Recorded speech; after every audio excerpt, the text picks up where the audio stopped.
Hi people, it's me again obviously, Morino Wavenberg as always, Andrew as usual.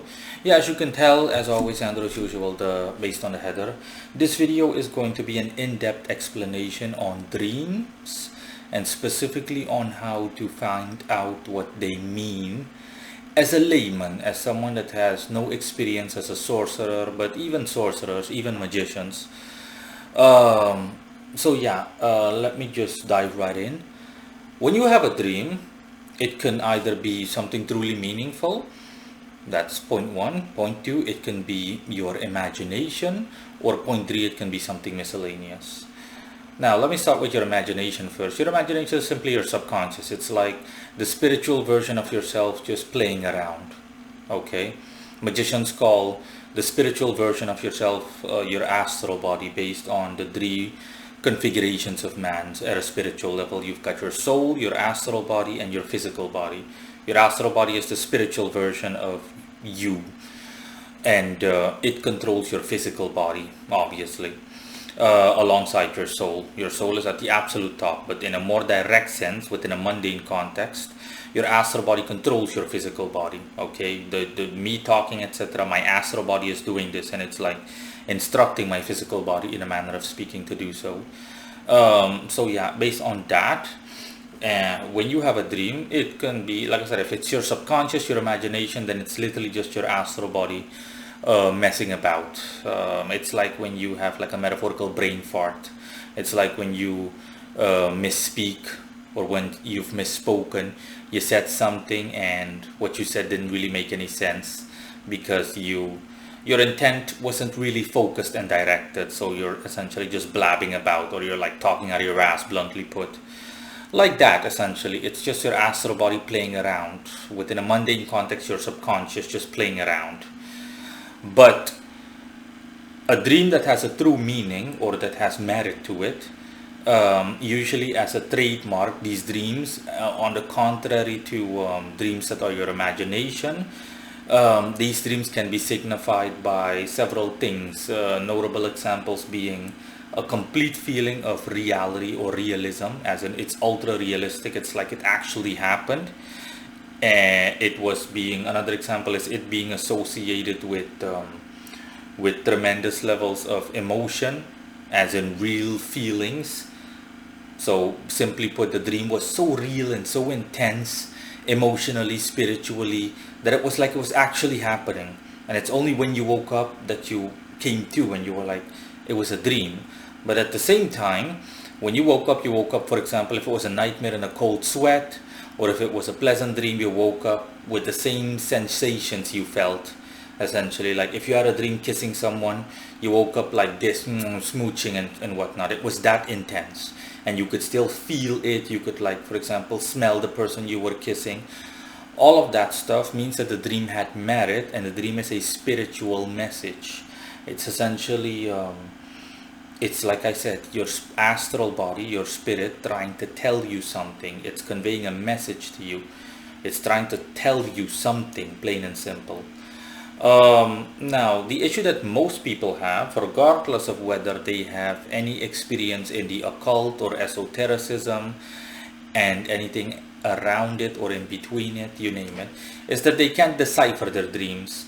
And another issue is also that a lot of people simply, out of nonchalance and laziness and whatnot, they don't put in the necessary effort to learn their dreams or learn what their dreams were about. And generally speaking, what you're going to have is that your astral body, so the spiritual version of you, is going to become fed up, because it's like someone trying to warn someone else, and the person can tell that, hey, the person I'm trying to warn in relation to impending doom, for example, that's coming about, or that's about to come their way, the person simply doesn't heed my warning. The person just ignores me or similar. And your astral body, just like the given example, your astral body, your spirit, is going to just start ignoring you, because your spirit is like, oh really, you don't want to listen to me? Okay, dumbass, enjoy dying, or enjoy whatever malady is going to befalling you, plain and simple. um, Now, I'm going to teach people a really simple trick, relatively speaking simple. The only drawback is that you really need to actually put your back into it. No one says that you have to, like, that it's going to be one hell of a chore, but you need to actually put the work in if you really want to know what the dream was about. And I would definitely recommend people that have dreams, the likes of which I explained earlier, dreams that have actual merit, to definitely not take it for granted. Because it's essentially, like I said, it's your spirit, the spiritual version of you giving you a heads up. And a heads up should always be appreciated, because the spiritual version of you is never just going to do stuff out of the blue. It's going to warn you about serious things, or it's going to give you information regarding serious subjects more often than not, at the very least in general, or generally speaking. Now, like I said, let's deal with configurations first, and then I'm going to explain to you guys what the best course of action is for, in the way of an easy, relatively speaking, easy manner for understanding what your dreams were about and what a dream that you had meant. When your astral body, the spiritual version of you, communicates with you, it is speaking in a metaphorical language called energy. Okay, the same way that when you, for example, see someone speak a different language, energy has no language. Intent equals energy in this context, at the very least, as well as overall in general. So when you see, for example, a Chinese guy, and the guy is speaking Chinese, it doesn't matter what kind of dialect it is, Mandarin or Cantonese, the guy is speaking Chinese. You don't have to understand Chinese. If you just observe the guy, you look at his body language, the gestures he's making, and his tone of voice, you can clearly tell, you can convey his intent. Is he angry? Is he upset? Is he sad? You name it. That's because, just like I said, energy has no language. You can easily understand what someone is saying. Okay, not in detail, but you can understand what their intentions are towards you, if it is aimed at you, if the conversation and any of the aforementioned gestures and whatnot are aimed at you. You can understand what they're saying based on their mannerisms and the way that they're saying whatever it is that they're saying. So you can come to an accurate conclusion in general as to what it means, as in, hey, this guy is like discontent with me. You're not gonna understand literally what they're saying, like grammatically, obviously, no, but the intent is clear. If someone is raising their voice while talking to you, it's obvious that the person is slightly distressed and slightly upset at you. Doesn't matter in what way they're upset, whether it's in a positive way, a negative way, whether it's excitement, etc. But bottom line is, they are in their intent towards you is of an intense nature. See, you can easily already decipher that, albeit up to a general extent. But again, it still goes a long way. Every little bit helps. Now, regarding dreams, it works in the same fashion. When your spirit, the spiritual version of you, when you have a dream, your spiritual version is talking to you essentially and giving you a warning that, hey, doesn't matter whether it's a positively meant or negatively meant. Now, sometimes dreams will be pretty straightforward. You have a dream that, for example, you were with a business associate, and you had a dream that business associate, and it was a surreal dream. It was like intense, vivid, everything. And you had a dream that this business associate had, for example, went behind your back and actually closed whatever business agreement you guys were going to finalize, that he or she actually did it behind your back as a means of leaving you in the dust. I mean, it's pretty cut and dry, straightforward, black and white. It means that your business colleague is dishonest, and your astral body, the spiritual version of you, is actually pointing you in that direction, as in, hey, this guy intends on screwing you over. He's not an honest guy. Just an FYI. Like that. And it just goes on. But some dreams are more abstract. For example, you have a dream that you were with a tourist guide, and you knew the tourist guide, as in, hey, that's the guy that, for example, was on that hosted the museum tour that I went to like a week ago or 2 weeks ago. And you get a dream in which the tourist guide, for example, is walking on the street, and someone drops their wallet, and the tourist guy just takes the money out of the wallet and just throws the wallet away, discards it. It's also straightforward, not as straightforward as the earlier aforementioned example, but it's straightforward, as in, it simply means that your astral body, the spiritual version of you, is warning you that, hey, This Taurus guy, just an FYI, the guy is not honest. The guy is by nature a dishonest individual, at least in a general manner or within a general context. So if you ever intend on like interacting with him again, just be forewarned. Like that. And then we come to the most abstract of dreams, where, for example, you have a dream that you were sitting in your living room and then a black goat all of a sudden came into your house, and the black goat looked at you and licked your feet, and then it went into the bathroom and it started smashing your toilet. I mean, I wouldn't blame anyone for not understanding this. It's quite abstract. It pretty much doesn't get more abstract than this. So yeah, the question is, how do you solve something like this? Even this is your astral body, your spirit telling you something. It is trying to explain to you what time it is in relation to a certain matter. But again, regardless of who you are, generally speaking, how do you go about understanding something like this? What are guidelines? You can find general guidelines online here and there, but there is no official information, and these guidelines usually they are way too generic to the point where it won't align. At best, maybe 1 out of 10 times it'll make sense, but again, the people rarely have dreams like these, so generally speaking it won't make sense and it won't be correct in a manner of speaking. So yeah, now here it comes. You need to essentially metaphorically sit down with pen and paper. And by metaphorically sitting down with pen and paper, I obviously mean you need to document. For starters, you need to document the dream, because the dream equals energy. It's like when someone sends you a message and the message has like an eraser timer, as in the message is going to auto delete itself in a minute. So within that context, you need to document your dreams. I repeat, you need to document your dreams. An easy solution is to simply use your cell phone. Most cell phones, especially smartphones, they come with a built-in audio recording application or voice recording application. So the second you wake up, usually when people generally speaking wake up, most of the times they're groggy. They wake up and they're like, that's because both the spiritual version of you as well as the physical version, they're waking up. And you're like,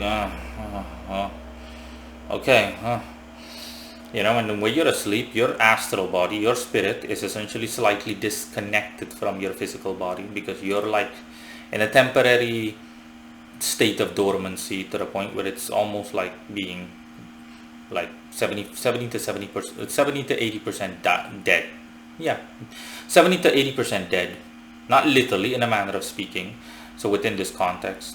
And then your astral body, your spirit, is essentially like either hovering over your physical body or does something miscellaneous. But yeah, first thing you need to do is to document your dream. Make an audio recording of it, as in, hey, it's the current date, the current time, I just woke up, blah, blah, blah, blah, blah. I had a dream that this happened, that happened, and that's what I can remember, and that's it. That's it. You literally document everything you can remember, etc., etc., etc. If you suspect that the dream truly has merit, as in, hey, I'm not really an avid dreamer, usually when I go to sleep, it's just lights out, everything is dark and that's it. And then all of a sudden you get like a dream like that has a lot of energy and intent attached to it. Then yeah, again, now, example, literally like I said, imagine literally you're going to sleep. You have a dream, black goat comes into your house, and again, when you wake up, the dream is vivid, everything. It's like you could feel the goat licking in the dream, you could feel the goat licking your foot, and how wet it and how moist the goat's tongue felt. You could like smell the goat, as in it smelled briefly like, I imagine, what a barn smells like, or any place where goats are kept. You could hear the noises in the dream of the goat essentially smashing your toilet. It just goes on. Again, now you need to dissect the dream, and you need to, for starters, focus on the main things, such as what the goat represents. And this is where it gets tricky. You need to ask yourself, what does a goat mean to me? What is the significance of a goat, specifically a black goat? So how do you envision a goat? Like I said, for example, if it were me, just an example, okay? If it were me, I would say to myself, okay, how do I associate a black goat? After pondering, I would seriously say that, hey, a black goat represents sinisterness for me.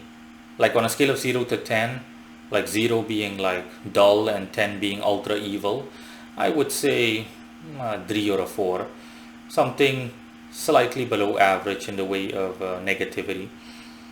Okay, that's how I personally see a goat. I have nothing against goats, but a black goat, if there was any symbolism I attached to it, or symbolic value better said I attached to it, I would seriously just say that, hey, it stands for a slight negative omen. That's it. That's it. Literally just minor negativity.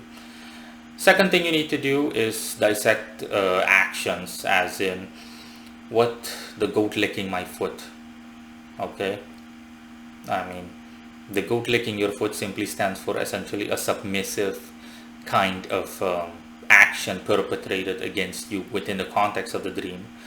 Now you need to wonder, okay, what do my feet represent essentially? Not literally, symbolically. Feet can stand, to me, feet, one of the things that feet stand for is mobility. It's symbolism of mobility, because I use my feet to move around, obviously, just like everyone else in the world, to put it that way. Obviously, except for people that don't have feet, people that are handicapped, but yeah, in a manner of speaking.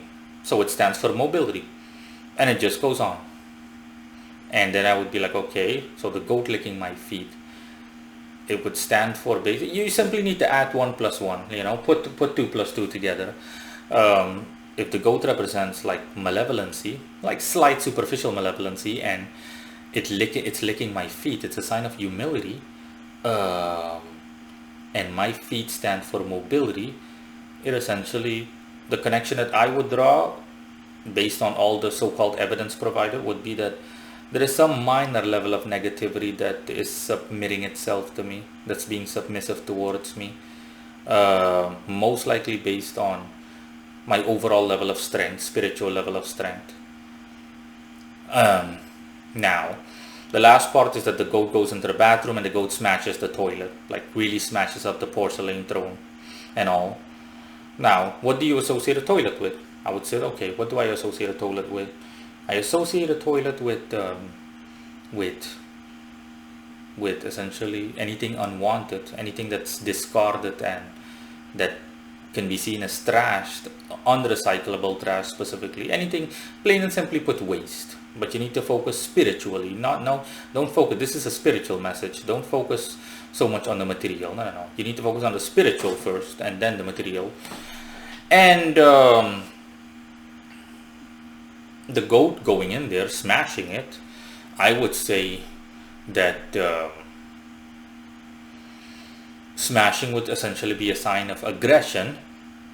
And one of the things that comes to mind within this context, as an example, the only thing that comes to mind would be that if the goat represents minor negativity, and to me a toilet represents it represents filth, it represents waste, the same way it does in the material world, except the fact that it doesn't literally represent waste, it represents a waste deposit, a way to dispose of human and or otherwise waste. And if the goat smashes that toilet completely, I would say that this level of negativity that's submitting itself to me does not want to be discarded. And there you go, see?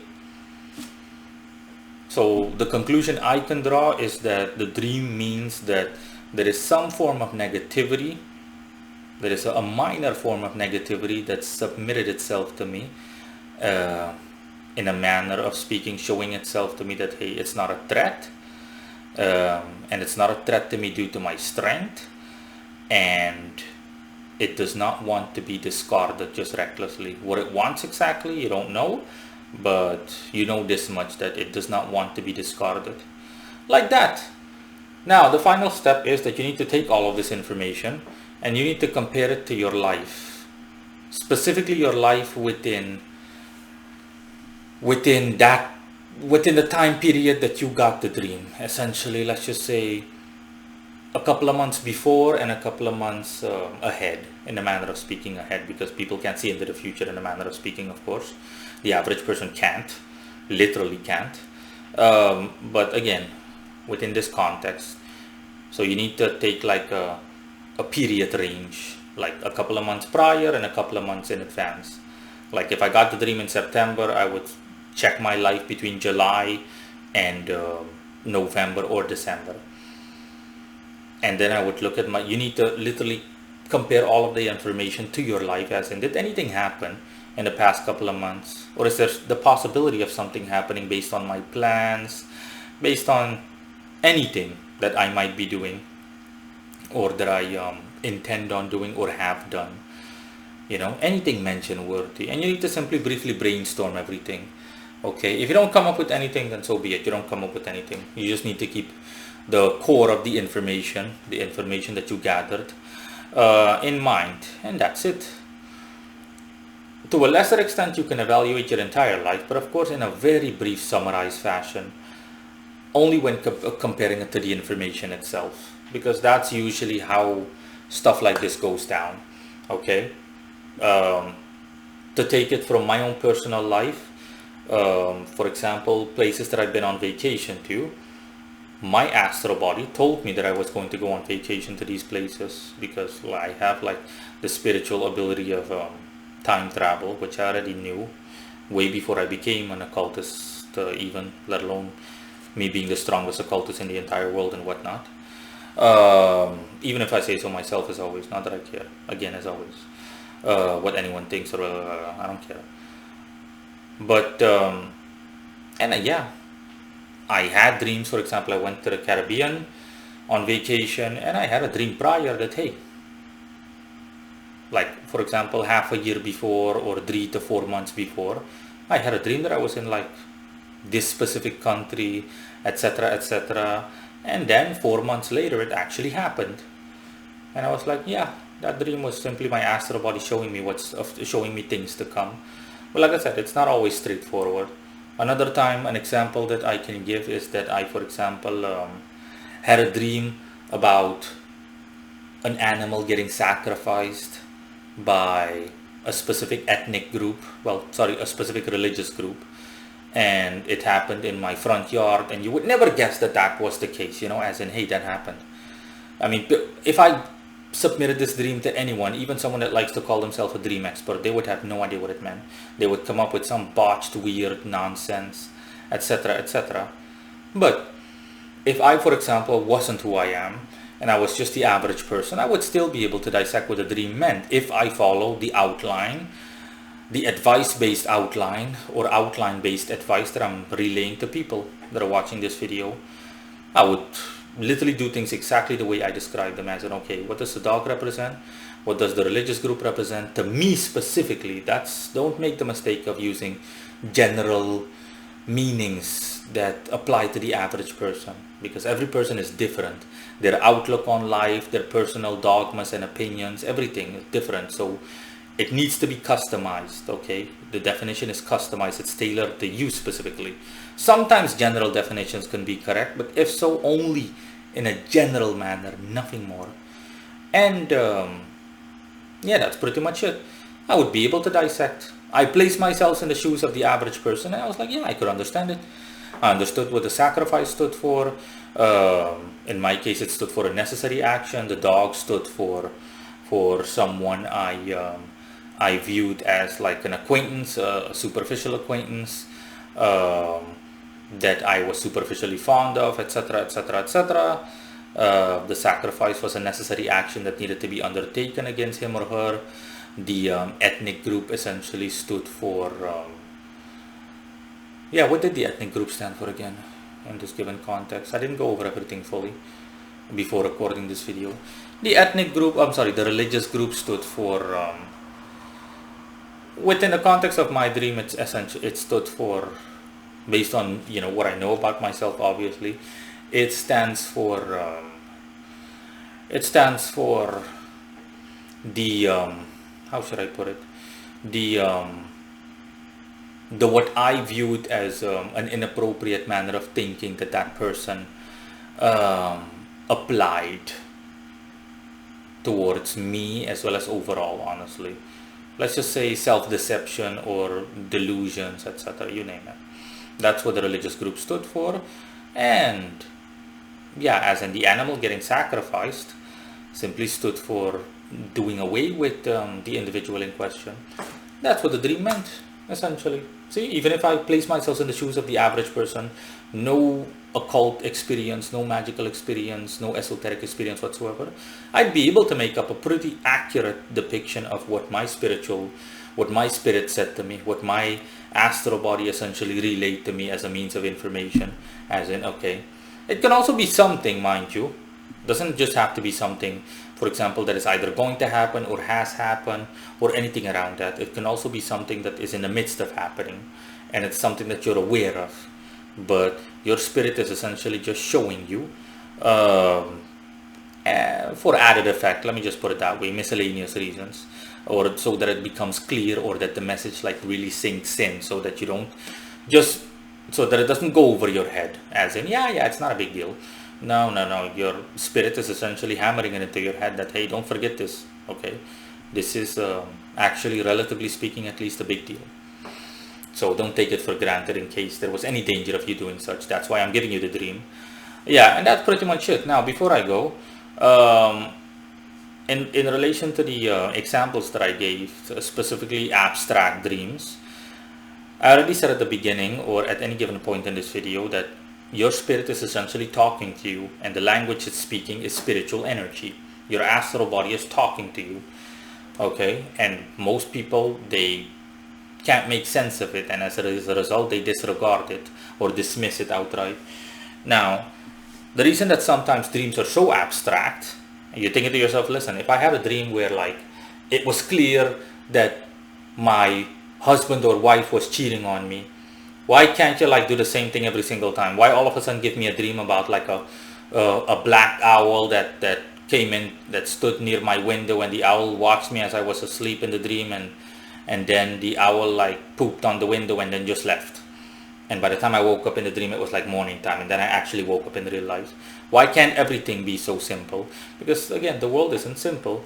Now, due to miscellaneous conditions and circumstances, your astral body, your spirit can't always like present things to you in a clear-cut manner, like give it to you on a silver platter so that it's like easily understandable and digestible or digestive. No. Your astral body is also limited based on the aforementioned conditions.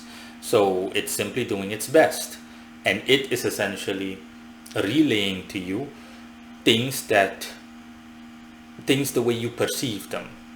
Just like I said in the example. So you need to go through the entire process, like I said. You need to ask, okay, what's a black owl? What does that represent to me? Because again, your spirit is using personality-based trademarks or just plain markers to tell you something. And no different than learning a language in the material world.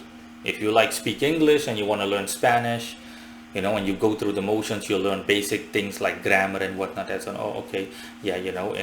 Spanish, like for example, in English, like the adjective comes before the noun, but in Spanish, it often happens that the adjective comes after the noun. You learn basic grammatical rules and whatnot, and how to actually speak the language optimally. It's the same thing, okay? Your spirit is talking to you, and you need to simply learn how to listen. And there I say, thanks to this video, now you know how to do so. At least for the most part. That is all. Bye.